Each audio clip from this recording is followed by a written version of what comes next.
बोलिए पंच परमेष्टि भगवान की जय। द्वादशांगमयी जन्मणि मातेश्वरी की। प्रथमान योग वर्णित पुराण पुरुषों के जीवन से ग्रहण करने योग शिक्षा की चर्चा की श्रृंखला में आज हा वर्ण से शब्द है हनुमान। जैन दर्शन में श्री हनुमान का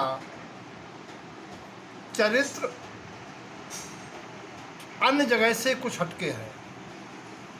पहली तो अवधारणा क्लियर होना चाहिए कि हनुमान बानर नहीं थे, बंदर नहीं थे।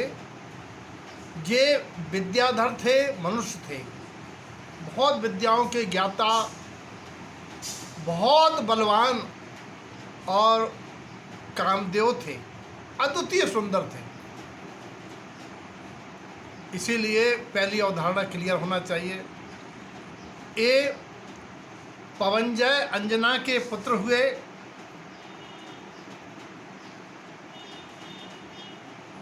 कर्म के उदयजनक अंजना को सास ससुर ने घर से निकाल दिया।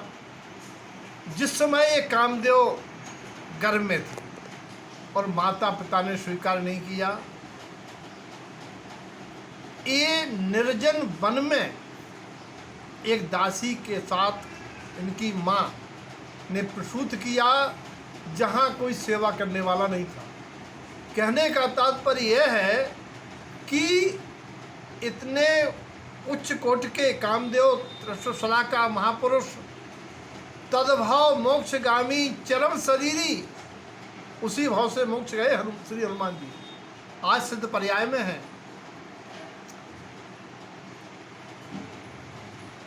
बाद में इनके मामा को पता चला तो मामा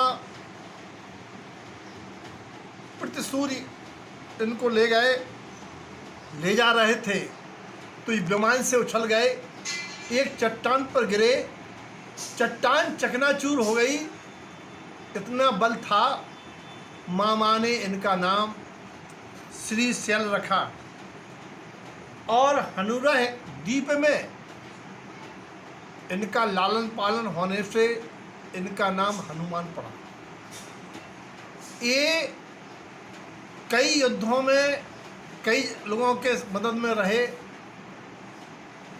बाद में वैराग्य पूर्वक इन्होंने ब्रह्मचर्य महाव्रत धारा, मुन दीक्षा धारण करके ब्रह्मचर्य महाव्रत द्वारा ये साधना करके केवली होके सिद्ध परमात्मा हुए।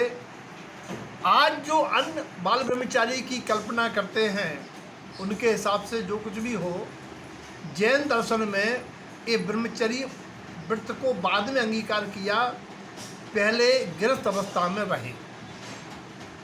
इनके जीवन से शिक्षा ये लेनी है, एक अच्छे मित्र की तरह है इन्होंने मित्रता निभाई और बलभद्र श्री राम की भार्या श्री जानकी जी सीता सती का खोज किया रावण के हरण के बाद। और इनमें एक विशेष गुण था, ये न्याय नीति के साथी थे।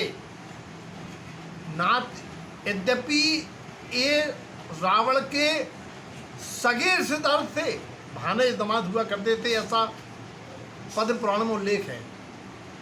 लेकिन रावण की अनीति के चलते इन्होंने राम का साथ दिया और विनम्रता थी।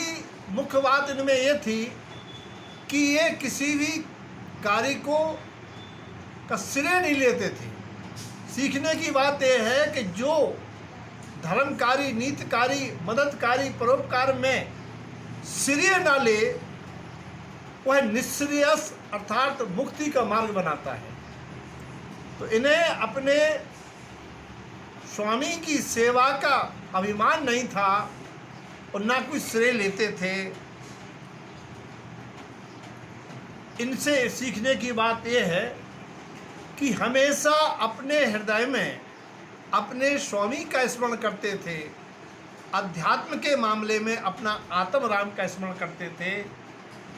प्रवासी नगर की जय सब काजा, हृदय राख कौशलपुर राजा।